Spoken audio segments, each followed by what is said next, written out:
নমস্কার বন্ধুরা, সবাই কেমন আছেন? আশা করি ভালো আছেন। আমি নীলিমার ভালোবাসা রান্না করতে সবাইকে স্বাগত জানাচ্ছি। আজকের দিনটা সবাইয়ের ভালো কাটুক, রাতটাও ভালো কাটুক। আর আজকে আমি আমার রান্নাঘরে একটা নতুন রেসিপি নিয়ে এসেছি। এই দেখুন, বলুন তো এটা কি? দেখতে পাচ্ছেন পকোড়া, কিন্তু কিসের পকোড়া আমি বানিয়েছি আমি বলে দিচ্ছি। এটা হলো ডিমের পকোড়া। এই ডিমের পকোড়া বানাতে কি কি লাগবে, কিভাবে বানাতে হবে, আমি সব কিছু এই ভিডিওতে দেখাবো। আর আপনারা প্রথম থেকে শেষ পর্যন্ত দেখবেন, তাহলে বুঝতে পারবেন আমি কিভাবে বানাচ্ছি। আর এই পকোড়া এত সুস্বাদু খেতে, একবার খেলে মনে হবে বারবার করে খাই। ভাতের সাথেও খেতে পারবেন, মুড়ির সাথেও খেতে পারবেন, শুধুও খেতে পারবেন। কিন্তু খেয়ে একবার দেখবেন, খুব সুন্দর খেতে। একবার খেলে বারবার মনে হয় বাড়িতে বানিয়ে খায়। কম সময়ের মধ্যে ছোট্ট একটা উপহার, পকোড়া, ডিম পকোড়া। এই পকোড়া বানাতে গিয়ে খুব কম সময় লাগে আর খুব কম খরচায়। হাতের গোড়ায় দুটো ডিম থাকলেই পকোড়া বানানো যাবে।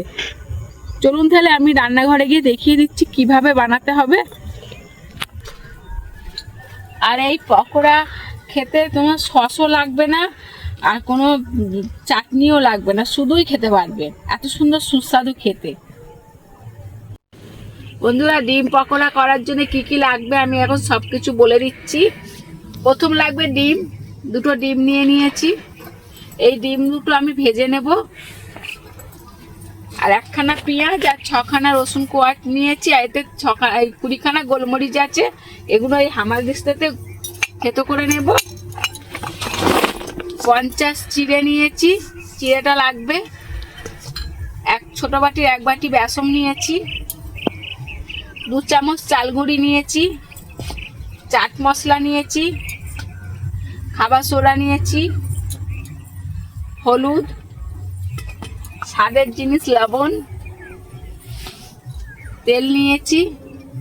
সব এইগুলো দিয়ে আজকে এইগুলোই সব লাগবে ডিম পকোড়া করতে গেলে। আমি এই চিড়েটা, বেসন আর চালগুঁড়িটা একসাথে মেখে নেবো, লবণ দিয়ে, হলুদ দিয়ে, চাট মশলা দিয়ে। তারপর পেঁয়াজ, রসুন আর গোলমরিচ দিয়ে আমি মেখে নেবো। আমি তাহলে প্রথম আমি পেঁয়াজটা, রসুন আর গোলমরিচটা থেতো করে নিই।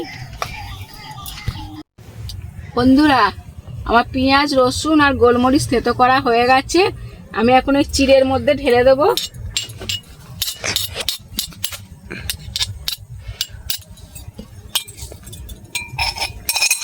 চিড়ের মধ্যে দিয়ে দিচ্ছি। মানে আদা দেবো না, কাঁচা লঙ্কাও দেবো না, গুঁড়ো লঙ্কাও দেবো না। তার জন্য আমি ঝালের জন্য গোলমরিচ দিয়ে দিয়েছি। গোলমরিচ দিলে খেতে ভালো লাগে।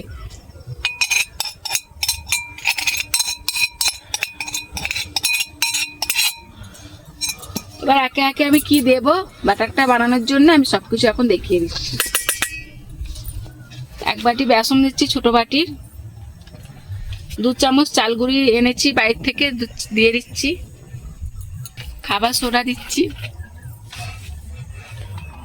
খুব অল্প পরিমাণ খাবার সোডা দিচ্ছি। স্বাদের জিনিস লবণ, স্বাদ মতো লবণ দিয়ে দিচ্ছি। হলুদ দিয়ে দিচ্ছি। হলুদ দিলে কালারটা ভালো হবে, তাই হলুদটা দিচ্ছি। অল্প চাট মশলা দিয়ে দিচ্ছি। ভালো করে আমি মাখিয়ে নেব। এবার আমি ভালো করে মাখিয়ে নিয়েছি। এবার আমি হাত দিয়ে ভালো করে জল দিয়ে ফাটিয়ে নেব।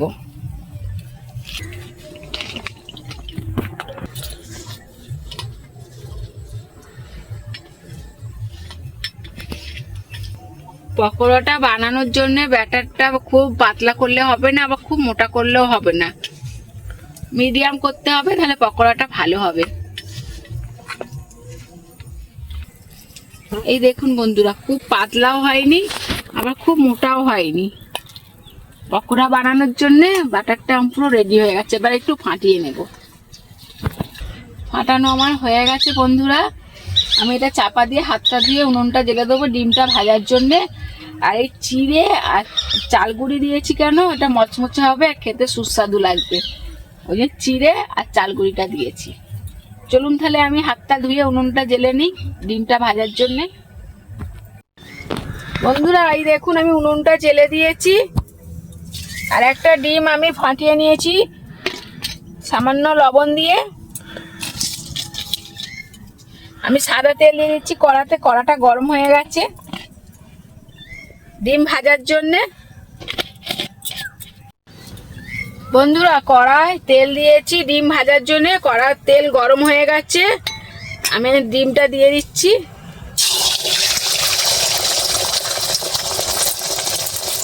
এই দেখুন বন্ধুরা, ডিমটা ভালো করে আমি ভেজে দেবো।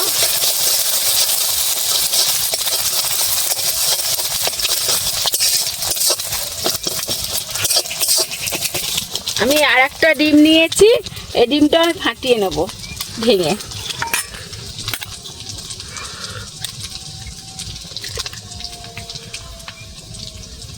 হালকা লবণ দিচ্ছি, ফাটিয়ে নিচ্ছি।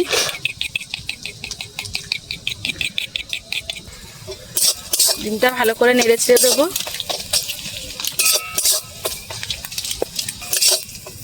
এই দেখুন বন্ধুরা, সাদা সাদা আছে, আমি ভেজে নিয়েছি।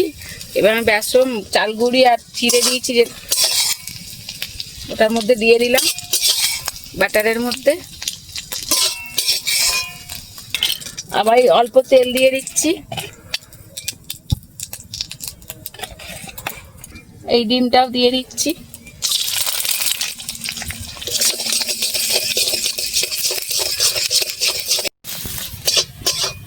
আমি যদি এটা কাঁচা ডিম দিতে পারতাম, আমি যদি কাঁচা ডিম দিতাম না, খেতে ভালো লাগতো না, ওই জন্য হালকা করে ভেজে নিচ্ছি। এই ডিমটাও ভাজা হয়ে গেছে, এই দেখুন বন্ধুরা, আমি তুলে নিচ্ছি। এই তেলের ডিমটা ভেজেছি, এই তেল কড়াতে আমি তেল দিয়ে দিচ্ছি পকোড়া ভাজার জন্য।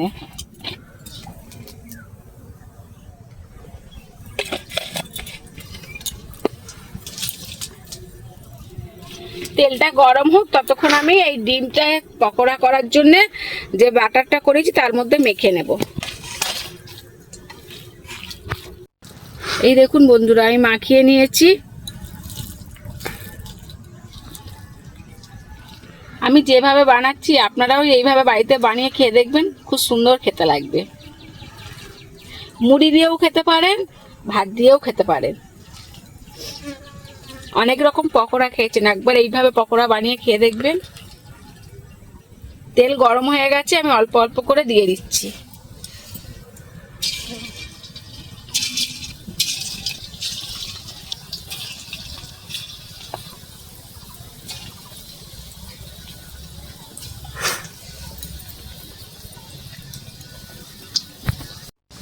বন্ধুরা চলুন, আমি তেলে দিয়ে দিয়েছি পকোড়াটা ভাজার জন্য বাটার। এখন আমি আর একটা পিঠ উল্টে নিচ্ছি। দেখুন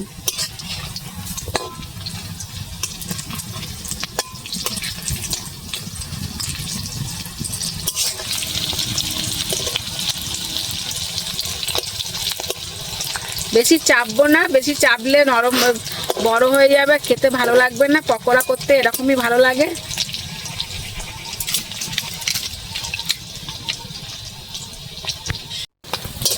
বন্ধুরা এই দেখুন, লাল লাল করে ভাজা হয়ে গেছে পকোড়া, আমি এবার তুলে নেব।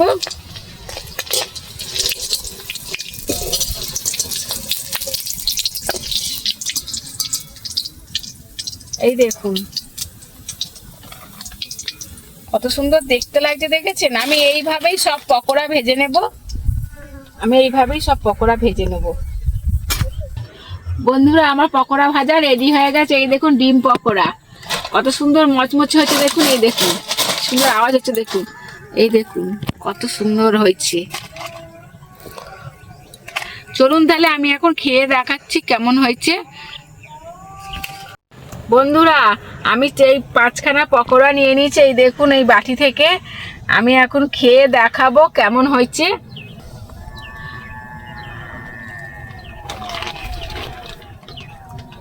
দারুণ হয়েছে। এই দেখুন ডিমগুলো দেখা যাচ্ছে সাদা সাদা। এই দেখুন এই যে ডিম, এই রয়েছে ডিম এখানে। ডিমটা এইভাবে কুচিয়ে দিয়ে ভালো করে ভেজে কুচিয়ে যদি বাটারের সাথে মাখা যায় তাহলে খুব ভালো লাগবে। অনেকে কাঁচা দিয়ে করে, কাঁচা দিয়েও করতে পারেন, কিন্তু ভেজে এইভাবে করলে আরো সুস্বাদু লাগে। চলুন তাহলে আবার আগামী ভিডিওয়ে দেখা হচ্ছে। টাটা।